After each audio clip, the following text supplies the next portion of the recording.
Great. Hello, everybody. Welcome to another edition of the Hot Seat Interview. I, of course, am your host, Leo Brady, film critic for AMovieGuy.com.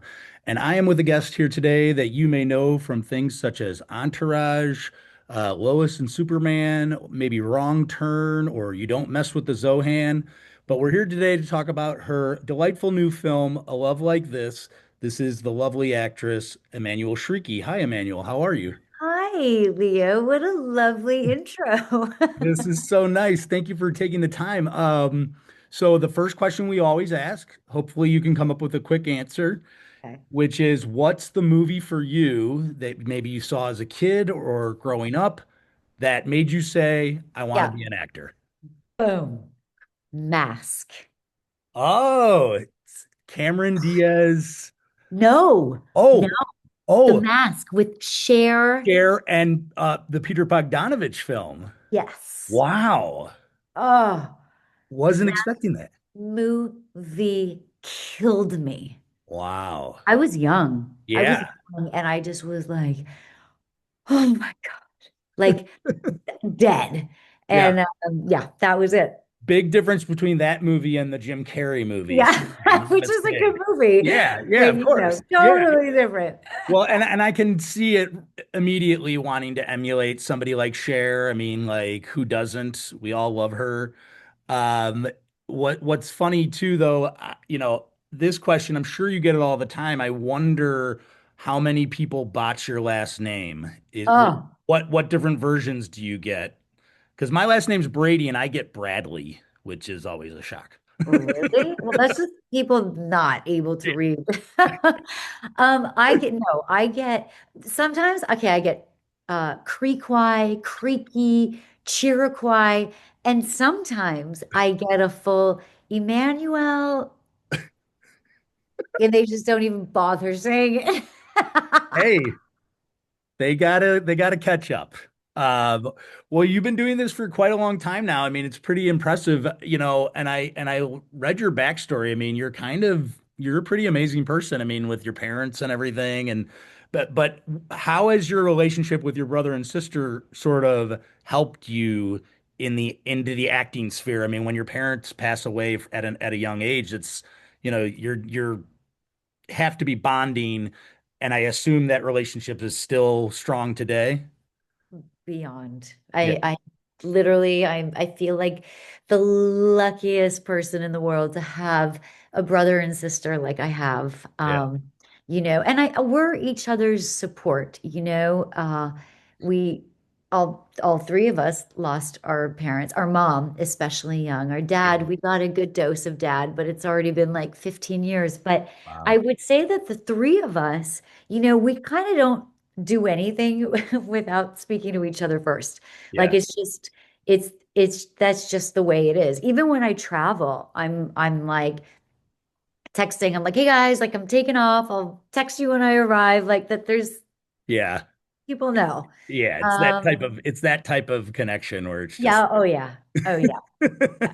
And they're great. And I have so much fun with them. yeah. So I love lucky. Yeah. that. Oh, well, this might be a long-winded question. So a lot of people maybe have discovered you in different things from like Snow Days, Entourage, Wrong Turn.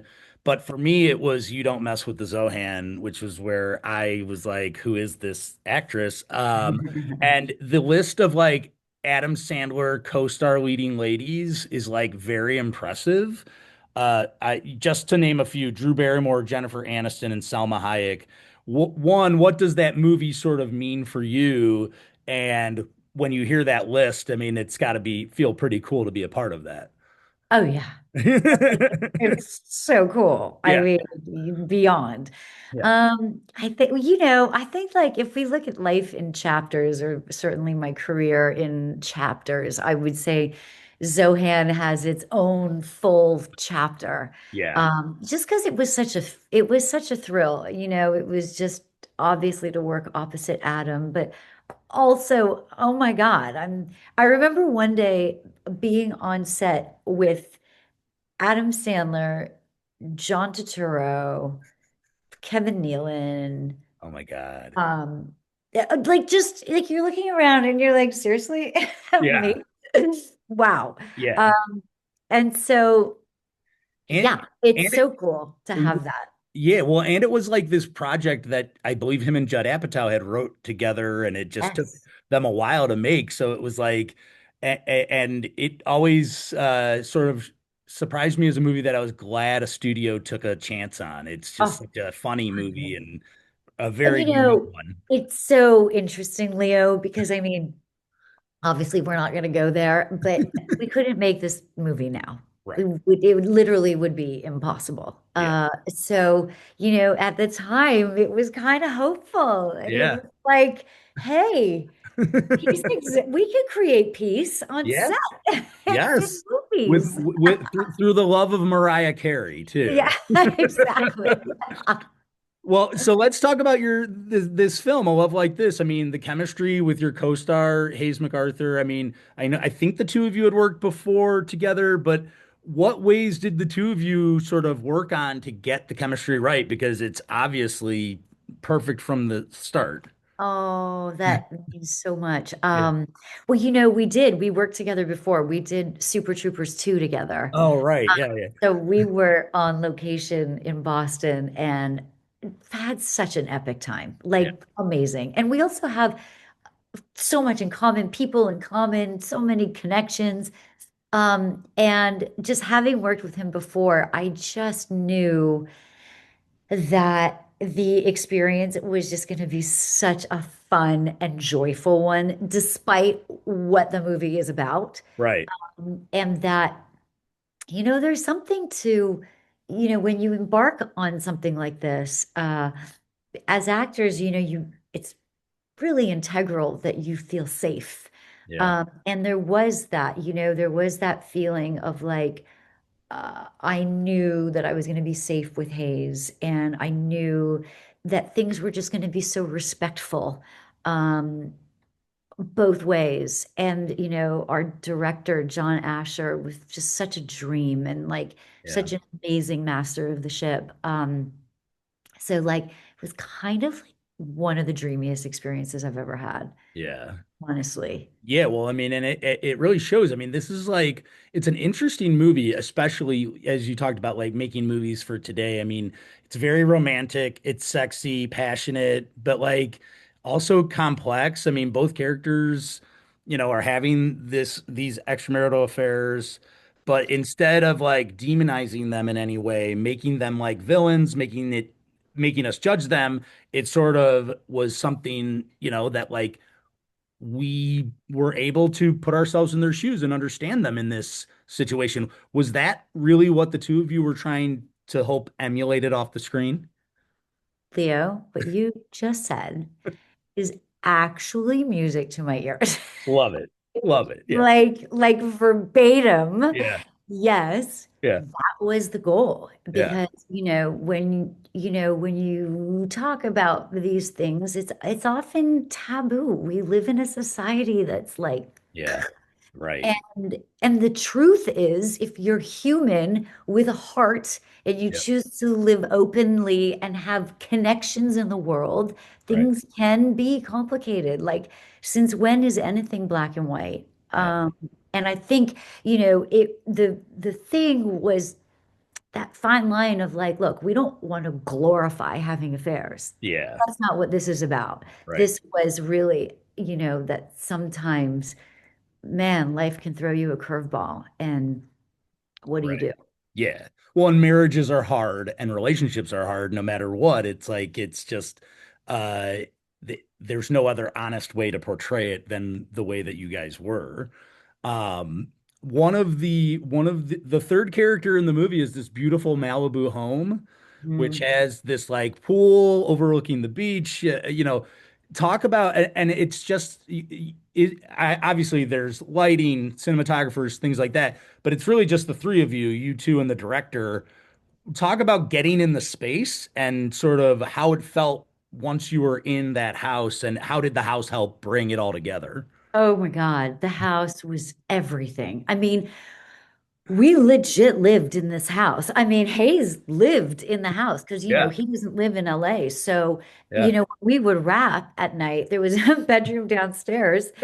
My dressing room, my, room, my holding room was also a room downstairs. If Yeah. I needed to shower after whatever, there was a bathroom I could go to. Like, this was our home. And Yeah. it was so stunning. And I think, I remarked this earlier. I just was like, when you have the opportunity to shoot by the water, Yeah. and have that view every day, Yeah. it is healing. I think it just like changes the vibes of everything. Right. I think just everything felt like, Yeah. you Lifted, know, elevated, elevated. elevated. Yeah. Yeah, it just was like high vibes. And that house was an absolute character in the movie, a Yeah. million percent. Yeah. Well, and I love seeing a movie like this, especially today, because we don't see adult movies. We don't see movies where it is about adult subject matter. And even, for lack of a better way of putting it, if movies are going to be romantic or exotic, it's usually like an airport novel that somebody loves to read, 50 Shades of Grey, things like that. Like, did the two of you talked about that comfort? I mean, was it in the script that it was like, oh, this is going to be a nice balance of erotic, yes, it might titillate people and they might get something out of that, but also a story that adults can actually watch and understand. Yeah, big Yeah. time. My favorite movies, I'm gonna guess that you're a big fan of these too, is that Yeah. like, if we go back to like the 90s and the early 2000s, I mean like those movies, Yeah. from Fatal Attraction to Basic Instinct, Casino, like these Yeah. were movies that you just were like riveted by. Yeah. And like we have strayed so far, or we've kind of just like dampened it a bit. Right. Everything was kind of soft, and it was such a thrill to be able to make a movie like this, and also to, at a time, like, I mean, as you saw the movie, our film is small. It's Yeah. contained, right? Yeah. It's like in a house, and it's like the two of us.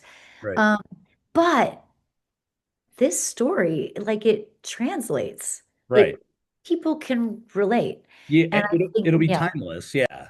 hopefully, Yeah. I hope so. Yeah, it feels that way. Yeah, I mean, it's interesting. Again, I bring it up, a lot with fellow film critics and other people I talk about in movies. That movies don't have enough sex. They don't have enough like moments where Yeah. adults are acting like adults and having sex and sleeping with other people. And it's just like Yeah. these are the things that more stories need to have. I agree. It just Yeah. got like so homogenized, Yeah. like, yeah, I agree. Yeah. Well, so one piece of this film is that Paul finds an old mixtape that Leah gives it, or yeah, that Leah gave him back in the day when they were in high Yeah, school together. yeah, I have to ask, I mean, you're a Canadian, so yeah. maybe this doesn't translate, but did you make mixtapes back in the day? And Oh, yes. what were the songs and bands that you were going to put on, whether you were giving it to a boyfriend or a girlfriend or what? Oh, You got oh to my tell me. God. Yes. Yeah. I remember, well, we used to also call into the radio stations. Did you do that? Like when Yeah. you Oh, be like, absolutely. we're dedicating this song to I'm an elder millennial, so it's like I was on the cusp of where like I called in to make sure my favorite song got played. Like Yes, yes. it- Yeah. No, oh my God, I had everybody from like uh the Backstreet Boys, nice.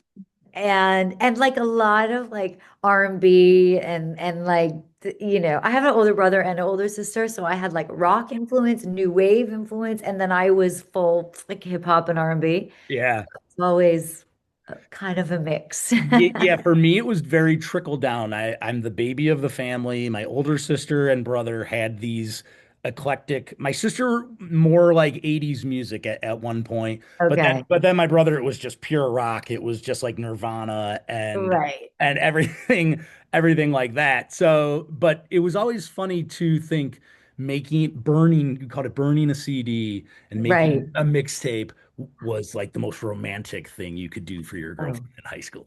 my God. Yes. Oh, yes.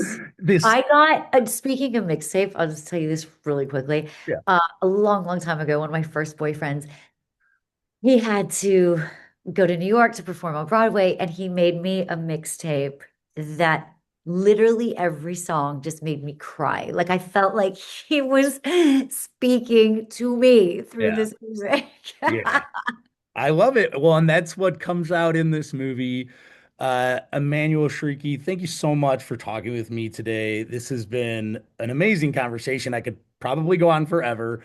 A Love Like This hits theaters and on demand Friday, April 3rd. We can't wait for everybody to see it. And I can't wait to speak to you next time for the next movie. Oh, Leo, you're the best. Thank you Thank you, so Emmanuel. much. Yep. Yeah, We'll talk next time. you bet. All right. Take care. Bye. Bye-bye.